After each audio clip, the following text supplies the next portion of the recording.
Good afternoon, everyone. We would love to know who's joining us today, and some of you are already entering that information into the chat bar. For those of you that are just now joining, if you would like to do so to let us know you're with us and who's with you in the room. With me today, I'm Jamie Graham, Region 4 Early Learning Consultant, and with me today is Lauren Austin. And we will be conducting our Region 4 North Carolina KEA implementation go-to meeting. And just so you will be able to interact with us today through the chat bar, we want to make sure that your time is valued and that we can meet your needs. So periodically, if you could just have someone nearby to enter in information as we request as we move forward. We'd like to ask that districts who are collectively together in a room just add in the chat bar who is with you in that room so that we can ensure that we are aware of who we are reaching out to today.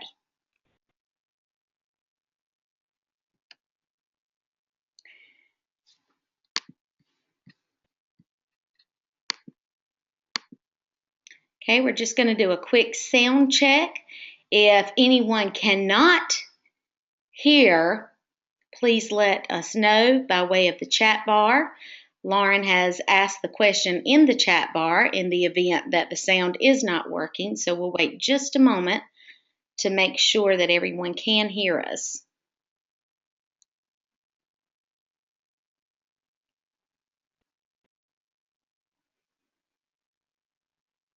Okay, seems like things are on the up and up. So just to recap somewhat, these meetings are being recorded and we will send these out to your district leads. And after each session, we've been able to upload them into a YouTube video format, and that will be sent out to folks who are district contacts so that these videos can be utilized in the future for professional development or revisiting as individuals.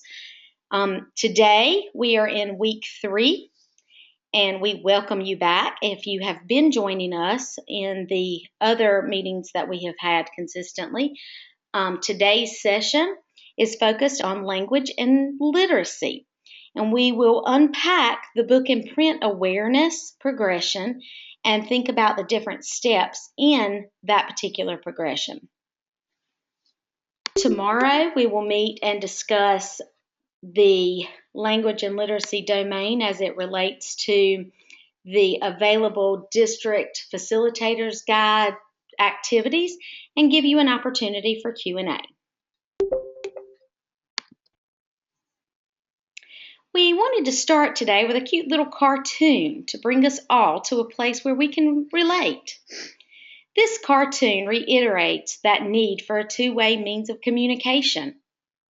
The past meetings that we have had with you all have been interactive, and gaining information from you has been helpful to us as we continue to plan for future regional support. In the same light, kindergarten teachers who have consistent communication with families of the students they teach can be of the same benefit.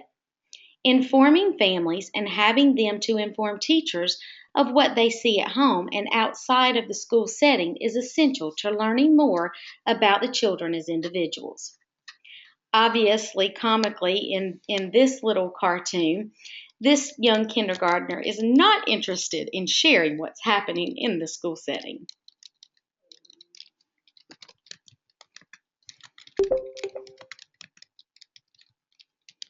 We're going to pause for just a moment. We have some folks in Tramway who are having difficulty with sound. We're going to have them check their audio usage. There should be a button that shows the use of telephone or by way of mic and speakers. Tramway folks, if you could just check that setting to make sure that you are hooked up to the appropriate source. It looks like you're by way of web, so you're internet based, so you would be using a microphone and speakers that are connected to this particular viewing of this session. So we're going to hold off just a minute and make sure we can get them in.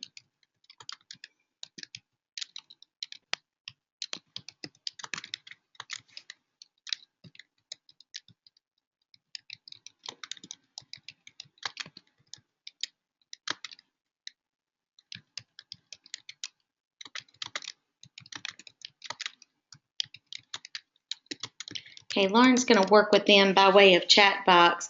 In the event that they miss some of the content and the audio from it, again, this will be recorded, so you can capture that in the recording at a later date if for some reason you cannot get into the GoToMeeting with sound access. Okay, so key point.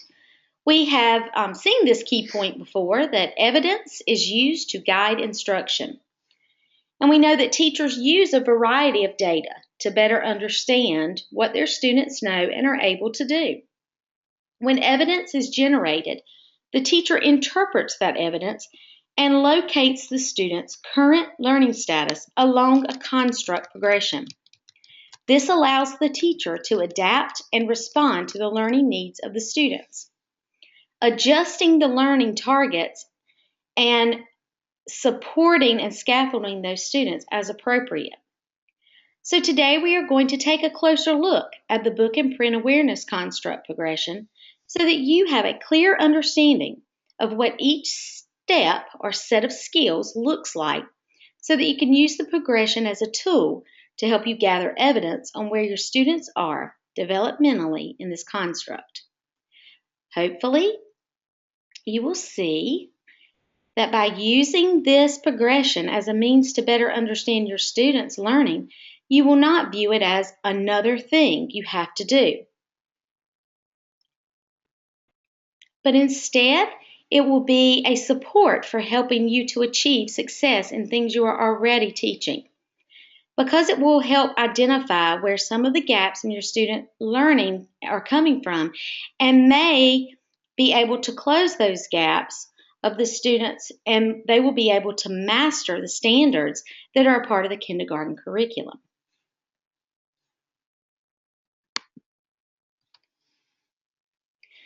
So we're going to review just a moment, and we're going to think about, what does it look like? Well, we know from working with the object counting progression, and the framework that is for all progressions is similar in nature, and the construct progressions have been developed from the 5 domains of early learning and development. And they are intended to provide teachers the big picture of what students need to learn and sufficient details for planning instruction to meet short-term goals. Construct progressions are comprised of 3 parts. The first part, understandings, which identify the major concepts within a particular construct. The second component, skills, which identify the competencies within each understanding, ranging from simple to more complex levels. And the third being the performance descriptors.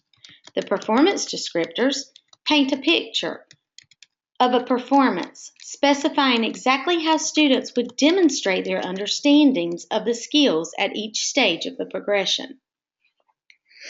Understandings identify those major concepts within a particular topic.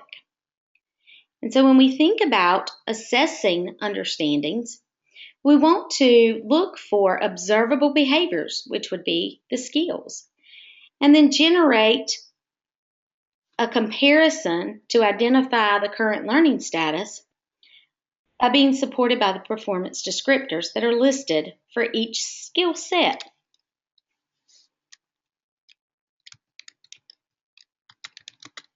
When using the formative assessment process, construct progressions help teachers connect formative assessment opportunities to the short-term goals to keep track of how well their students' learning is moving. The marriage of construct progressions and high-quality formative assessment strategies answer the following key questions to guide instructors' feedback. where am I going? How am I doing? Where do I go next? And even what activities need to be undertaken to make better progress. The better teachers become at managing these three key questions, the stronger the formative assessment process will become, and their instructional benefits will take hold.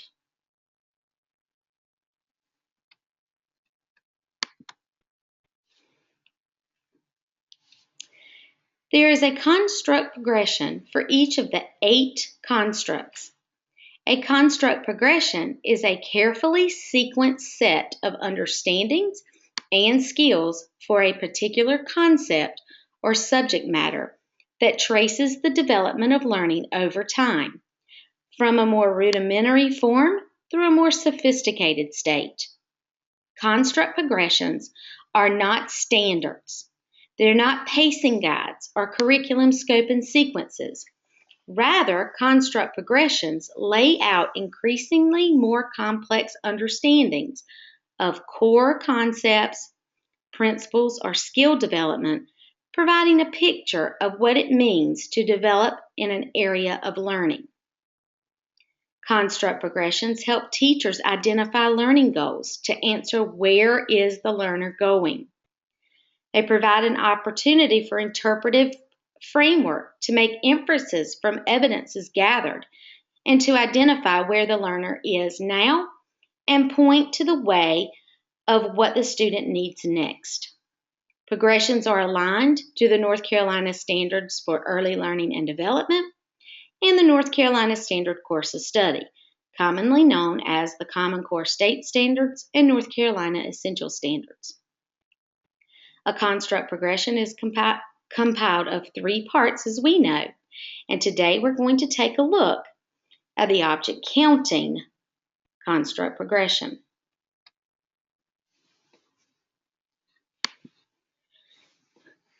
So, are we ready for school?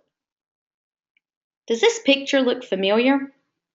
We know that this is exactly how your students come into your kindergarten classes. Notice just in this picture the opportunities to learn about the required constructs of the North Carolina KEA. A clear sampling of book and print awareness is noted with the blonde child on the floor using letter manipulatives. And look at the child in the chair. What can you note about the orientation of book handling? And let's not miss the information learned from having a conversation between the teacher and Timmy's mom.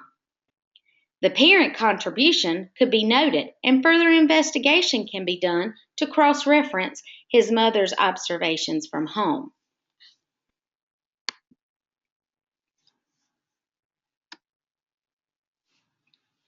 So let's unpack the domain that the book and print awareness construct derives from. Remembering that this domain and the think tank claims that were grounded upon the development of the progression. This domain is language development and communication. And if you'll notice, it focuses on the foundational skills that children acquire and use in early elementary school and which continue to develop throughout their schooling. These skills include speaking, listening, reading, and writing. This domain encompasses nonverbal and verbal language skills used in understanding language and speaking effectively with others, as well as important emergent literacy skills in early reading and writing. This domain provides an integrated approach for understanding and supporting language and literacy development in children.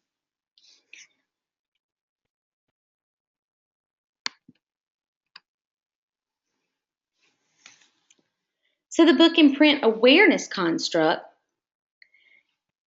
depending on home and early school experiences with print, such as bedtime stories and read aloud books, big books, shared reading, shared writing, and their very independent adventures with reading and writing-like behaviors, children come to kindergarten and first grade with different understandings about the conventions used to communicate meaning in print.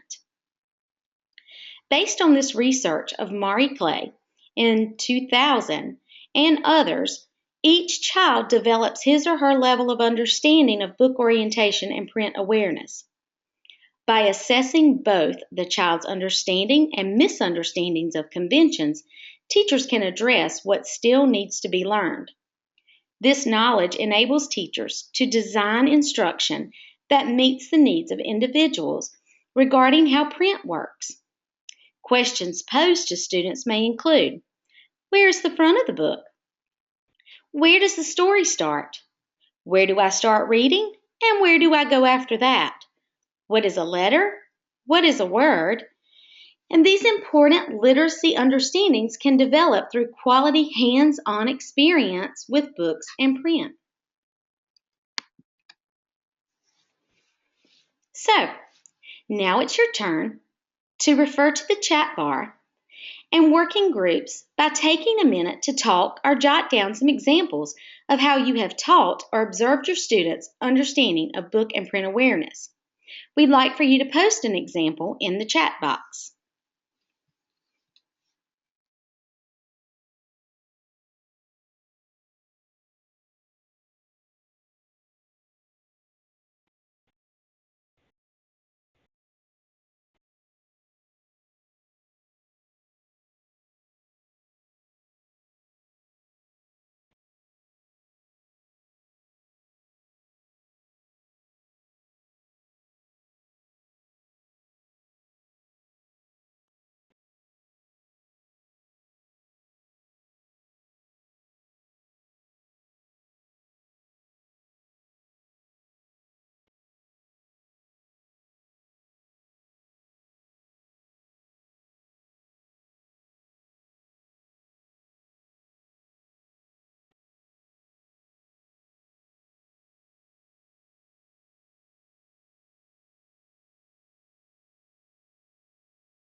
Okay, if we can come back together as a group.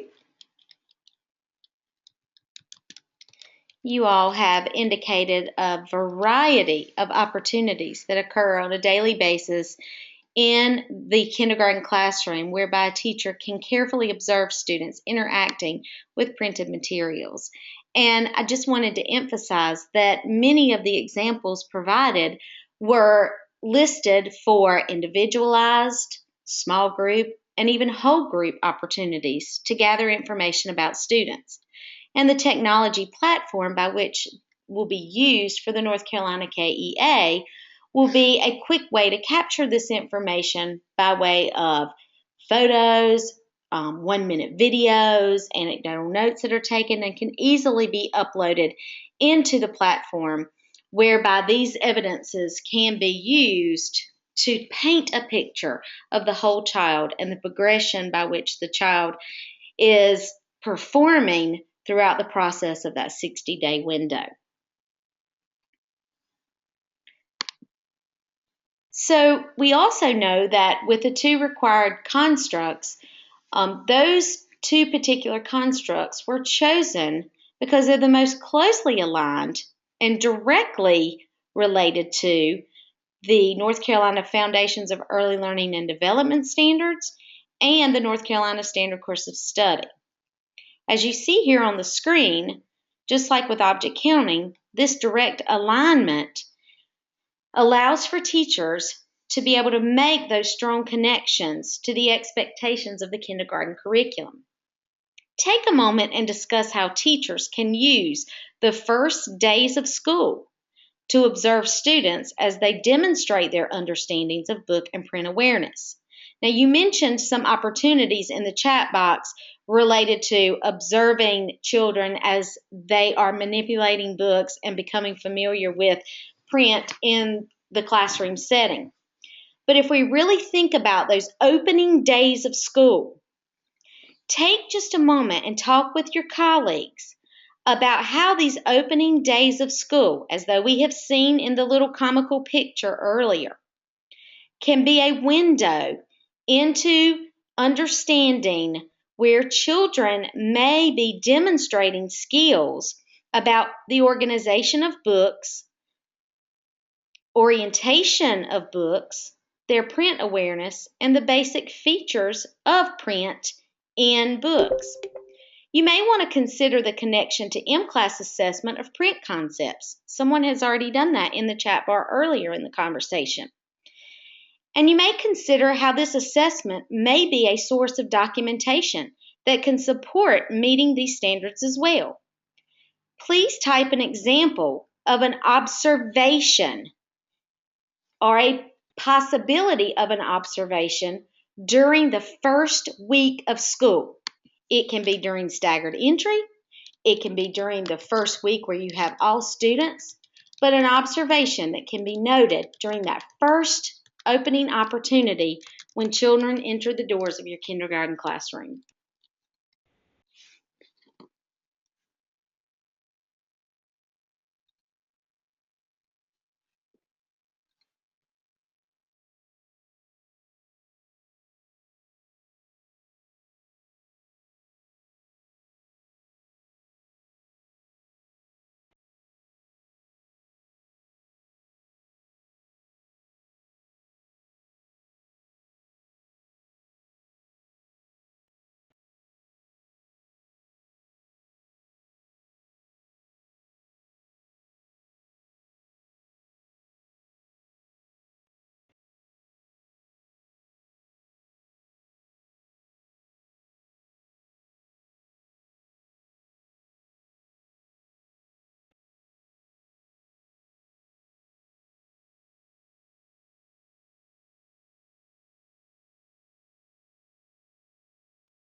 Okay, we'll come back together now, and I just want to share that the examples that were provided were definitely indicators of opportunities that even when structures or systematic procedures may not be in place for structured reading instruction to occur, that the point through your reactions and your chat box interactions today truly support this idea of when children enter, we see an opportunity to learn about them.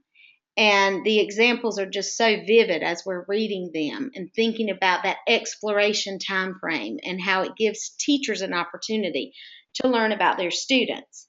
And so as that 60-day window progresses, finding more information about those students is where that connection to the book orientation and print awareness construct progression can be of support. As you see on the screen, there are two understandings for the book orientation construct progression. One that specifically references this book orientation handling, whereby students show skills of modeling an understanding that moves from holding the book in random ways to specifically and intentionally holding the book, which indicates an awareness of the connection to book orientation and early reading behaviors. A teacher can gain knowledge and information through the observation of children when provided books for them to manipulate. The second construct progression is related to the print in books. The difference between print and pictures, all the way to knowing that there is a difference between letters, words, and that for each word that is read, there would be a printed representation in the text, which would indicate a more complex understanding of print that also supports the early learning skill of one-to-one correspondence.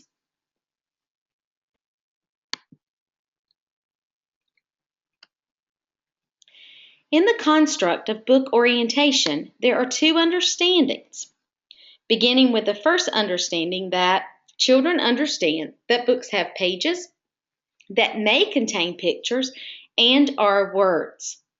In this understanding, there is only one skill. The second understanding is that children understand that books contain pages of print that represent language, and sometimes there are pictures that help us know what the words describe. And again, there are three skills that fall under this understanding.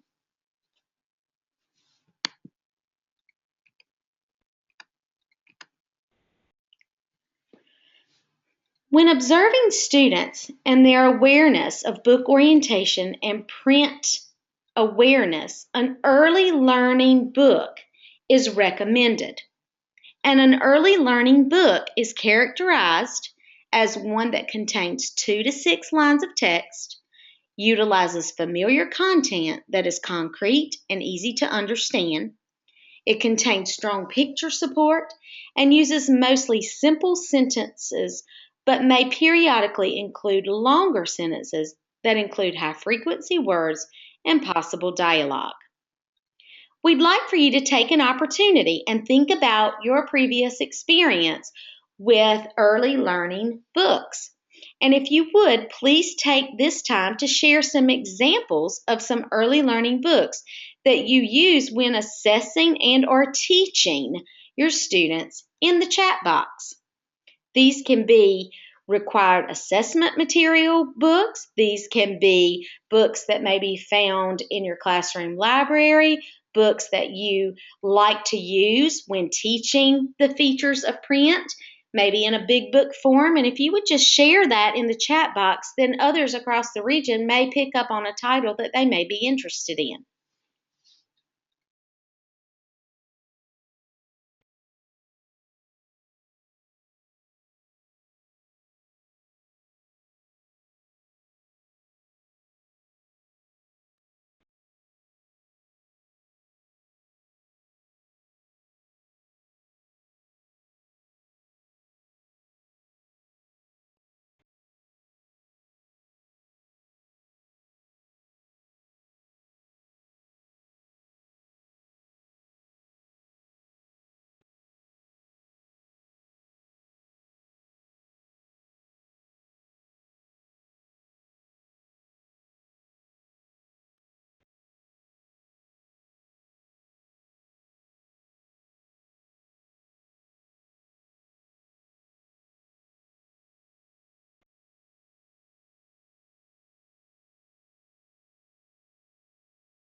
Okay, again, if we can come back together, I will just state that we are so appreciative of this interactive opportunity, and I hope that those of you that are reading the chat bar examples that you're maybe even getting some ideas for the opening of the next school year and some possible different books to use. But as we see, we have a variety of small printed books that may be used specifically for assessment. We may see that teachers use big books with large print in scale so that students can identify with the content and also think about how the pictures support the language. And then repetitive text is always helpful in this aspect of learning about book orientation and becoming aware of print. So thank you so much for sharing. So as you're thinking about using these early learning texts, we also know that children come into our kindergarten classrooms with a variety of skill sets. And so let's just take a look at skill set A. Skill set A is typically supportive of somewhere around age 3 in development. And what we know about skill set A is that word random sticks out, and possibly that phrase not looking. So what we see here is that the child is holding the book, but they're holding the book with really out intention. So they're flipping through, not really attending to the pages or looking at anything specifically within the pages or on the pages as they work through the manipulation of the book. And so as you see here, a performance descriptor that may be an indicator of what that would look like is that when handed an early learning book with the spine facing toward her, Olivia opens the book from back to front and possibly upside down. She flips the pages randomly, but does not stop long enough to see what's on the pages. When Olivia gets to the last page or set of pages being turned, she closes the book. So Olivia would be performing in an area that is very simplistic or rudimentary in this skill set of book orientation. Therefore, giving a teacher an opportunity to gather this information to know that Olivia is going to need some scaffolding and support when the opportunity arises for her to work with her peers or for her to work with a teacher or even independently in that classroom setting as she's manipulating and learning more about books.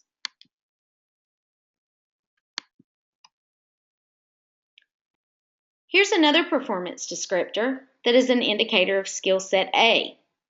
After selecting a book from one of the classroom book baskets, Santiago examines the book from front and back covers, then opens the book from the back, randomly flips pages, and finally closes the book and returns it to the basket. Another book is selected, and Santiago opens this book from the front and holds it upside down. This is repeated with several books before he moves to another area of the classroom. As the teacher is observing him, she may note that when she has an opportunity to work either one-on-one with him or in a small group setting or possibly even in a whole group situation, Santiago may be a child that she asks to volunteer to support her in helping in a shared reading experience.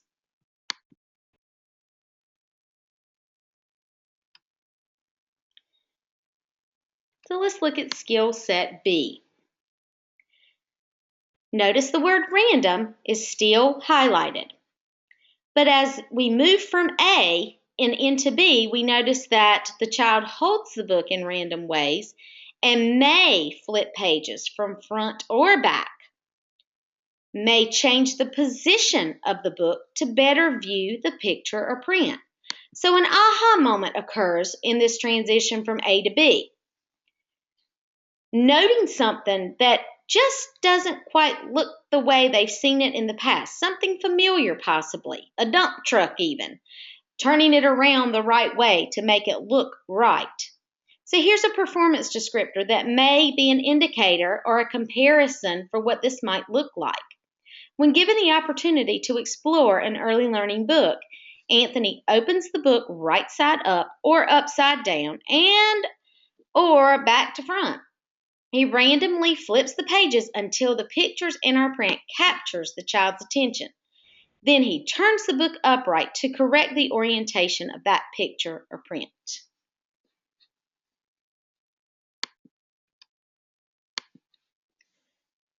Another example, when observing Alea sharing an early learning book with a reading buddy, the teacher notices that she flips the pages front to back and Alea eventually changes the position of the book to upright.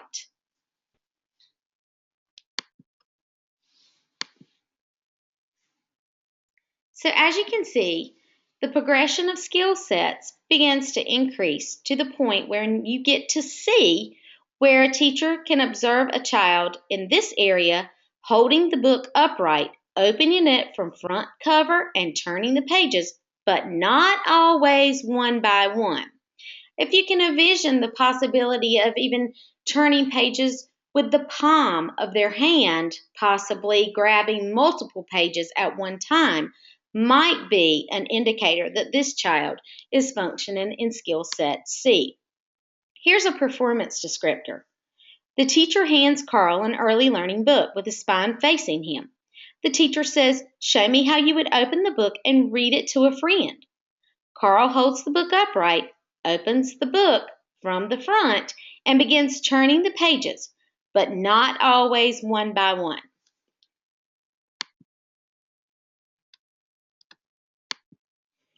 And another performance descriptor. When visiting the school library, the teacher observes Liam reading a book. Notice the word reading is in quotations, meaning he's modeling some reading behaviors. He's holding the book upright, opening from the front, and turning a few pages at the time. Again, we see some change in orientation, but the attention to reading for meaning or knowing that each page has a relevant importance, we still have to do some work there. So let's look at skill set D.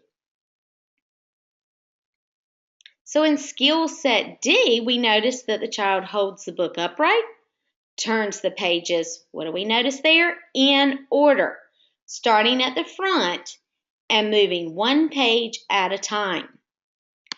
A performance descriptor.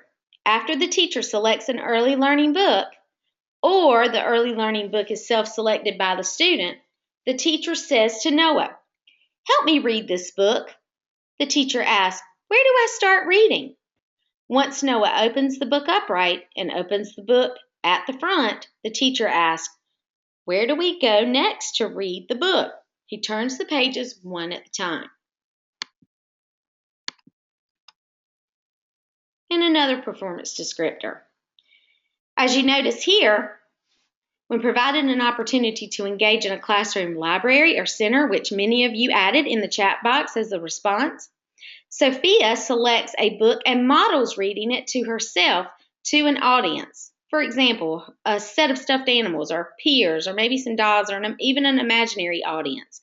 She holds the book upright and turns the pages from front to back, and she's turning those pages one at a time. So in a quick recap, we see all skills for book orientation together here on the slide, as to give you a glance at how each skill is progressive and builds upon one another to ensure an overarching understanding that children understand that books have pages and that they may contain pictures or words, and then they move into an understanding that books contain pages of print that represents language, and that there are sometimes pictures that help us know what the words describe. In this construct, we see that children begin developmentally in their understanding of book orientation by holding a book in random ways. This could be upside down or even backwards, or just not using the book as a book. They move forward by, again, holding the book in random ways. Yet they are aware of the pictures or print, and that may help them to manipulate the book to get a better view of either the print or the pictures. Then we see that this progresses along to where they are holding the book upright and opening it from the front cover, and know to turn pages, not necessarily one by one, until they reach skill set D by again holding it upright and starting from the front cover, and this time turning the pages one at a time.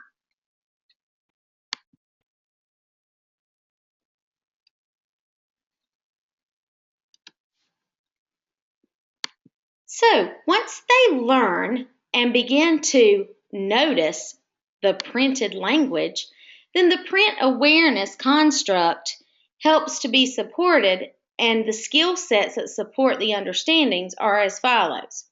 The first understanding is that children understand that books have pages that may contain pictures and or words. And then the second understanding, as you see, is that children understand that books contain pages of print that represent language, and that there are sometimes pictures that help us know what the words describe. Okay, we're going to look at time here and just sort of move through this skill set so that you see the highlighted words here and the importance of that progression over time. We see that children attend to pictures to help them to relate to the print on the page. They begin first by attending to pictures as the only source of information. So as you see here, Isabella, looking at an early learning book, attends to only the pictures. And during small group or one-on-one time, the teacher may even say, I'm going to read a story and I want you to help me. Isabella then points to or looks at just the pictures and gives information about the book based on what she sees in the illustrations. A very simple rudimentary skill set that is typically related to somewhere around age 3 on a developmental continuum. But let's move to skill set B. Skill set B indicates that books can have pictures and or print, and then the child begins to point to either. So as you see here, the child self-selects a book and when prompted is able to point to the print or the pictures on the page. And then the teacher asks some questions, and then the child is able to then point to a picture and then point to the print on the page. So it's a little bit more progressively moving along. Another performance descriptor for skill set B is the teacher's using an interactive whiteboard, and she's reading a book and asks Diego to point to a picture. And then she asks him to point to the words, and he comes to the whiteboard and points to the picture and the words. So he knows the difference. And then as we move into skill set C, we see that students begin to pretend to read by scanning the page with their eyes and are tracing the text with their fingers. Not yet one-to-one, but knowing that they are aware that we read from top to bottom and left to right. Just like you see here in the performance descriptor, as the teacher is working with Louise and asks, where do I read after this? And Louise indicates with his hand or his finger moving from top to bottom, and then he's moving from the left side of the page to the right side of the page. Another performance descriptor here for skill set C, listening to a taped story, noticing that the child is pointing from top to bottom, moving from left to right. And then Corey reading a book of a known story. Maybe it's something that was read by the teacher in an earlier lesson. And the teacher noticed that he is pointing from the top to the bottom of the page and reading from left to right, or pretend reading from left to right. Skill set C does not necessarily indicate anything related to one-to-one correspondence, but it's a precursory to that. And then we get into skill set D, where the child points in a general area of the printed words when prompted to show where we read words. Ava indicates by pointing or using her hand to show the general area of the printed words, and she can find words in different areas on the page.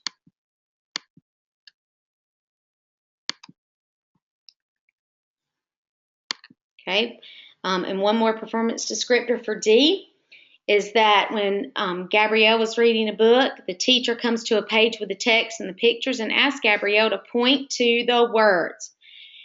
And then he uses his finger and touches the text, not the pictures on the page. And as you see, moving a little bit more progressively along the continuum in skill set E, students are able to point to the first word on the page, noting that that is where we begin reading. So during center time, the teacher brings Victoria an early learning book and a stuffed animal or a puppet of some sort. And after the teacher introduces Victoria to the friend, the teacher asks her to show the friend where to begin reading the book. And Victoria holds the book upright, opens it to the beginning of the book, and points to where the first word is located on the page. So now specifically moving into the difference between top to bottom, left to right, now we know that there is a specific place to begin reading and starting with that first word and moving along the page. So another performance descriptor would be that in the reading center, Brianna is reading a familiar book to another child, and after joining the group, the teacher asks Brianna to point to where to begin reading, and here again, she uses her finger and points to the first word on the page. This skill set helps children to progressively prepare themselves for understanding that for every word that is printed, there would be an oral language connection. So for every word that is spoken can be printed, we begin to move into this skill set F. So at that point, we know that students have an understanding because they are pointing to one or two words on a page when prompted, and they can point to one letter when prompted. So they also are aware that a group of letters make up a word. As you see here in the performance descriptor, that during small group time, Caleb points to one letter, and then the teacher says, show me a word, and Caleb is able to point to a word. In the M class assessment, we also note that the sliding cards for framing letters and words is also a strategy that can be used as opposed to the pointing with the finger. It's oftentimes a little bit harder for children to point to a word without it looking like they're pointing at a letter. So we do encourage you to use that same strategy as you would use in your M class assessment. Another performance descriptor for F is that the child is reading and again asked to point to a word and then asked to point to a letter, and they're able to do so. And then if you'll notice, all of those progress to a place where a typically developing 5 or 6 year old would then be able to make note of the difference between letters and words, and that letters make up words, to help to support the idea of one-to-one correspondence. So while reading an early learning book, a performance descriptor may be that Alexandra's teacher points to the first word on the new page. Before reading, Alexandra is asked by the teacher to point to each word as she reads. And by doing so, Alexandra follows along and matches each word on the page with each word that the teacher reads, noting that she's pointing from left to right, one word at the time.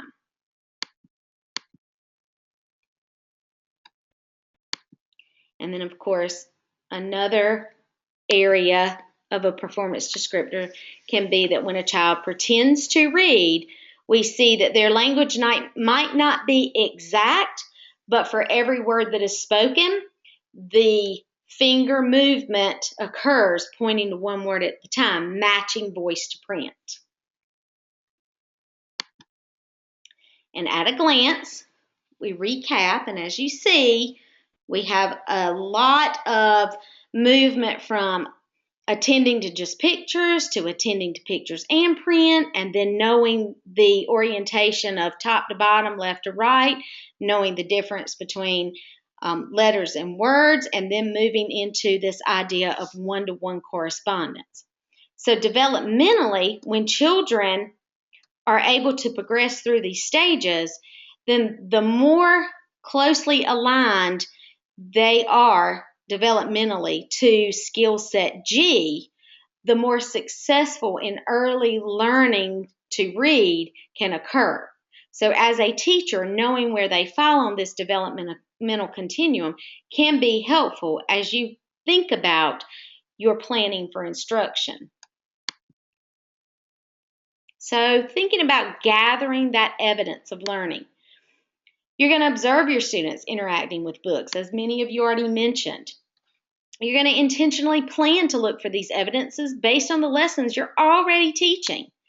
And then you may even find yourself setting up situations or opportunities. For example, you may be preparing to read a big book. You may put that big book on the easel upside down and backwards. And you may ask a child who you know is somewhere functioning in that A to B range, and you may ask them to help you to locate the appropriate way for that reading to occur. You may also gather some input from families. And you can use your M-Class data to support this as well as a documented piece of evidence. The Live Binder is a resource that supports the district implementation of this process, and there are resources readily available for you for the construct progression of book and print awareness. So we're going to go to the Live Binder. And under the green tab titled Construct Progressions, you can find the construct progression and skills and general and specific situations that are a part of the book and print awareness construct.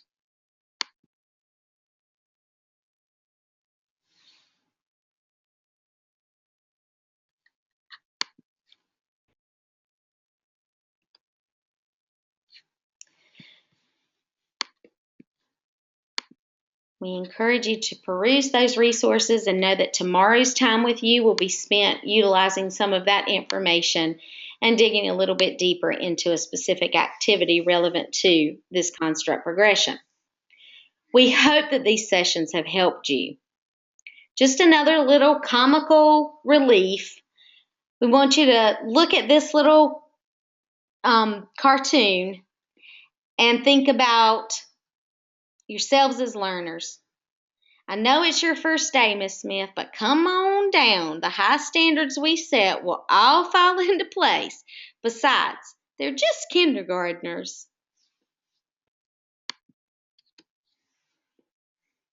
Just a friendly reminder that tomorrow is our last virtual go-to meeting. We will do an activity on the book and print awareness, same time, same place. And we will try our very best to end this series of sessions by giving you an opportunity to give us some feedback. And we're going to take some time to let you reflect a little bit and think about what might need to happen to support you between now and the opening of the school year, and then also support you in the days to come as you begin this process in your classroom. Again, we thank you for your time. We encourage you to thank your district leaders for being your voice and asking for this information to be brought to you. I am Jamie Graham, Region 4 Consultant. Two teammates, Lauren Austin and Steve Lear, are readily available to support your district implementation. And we just encourage you to think about, as we begin this process of closing these series of meetings, that 6,000 kindergarten teachers across the state of North Carolina will be walking the walk and talking the talk of the North Carolina KEA.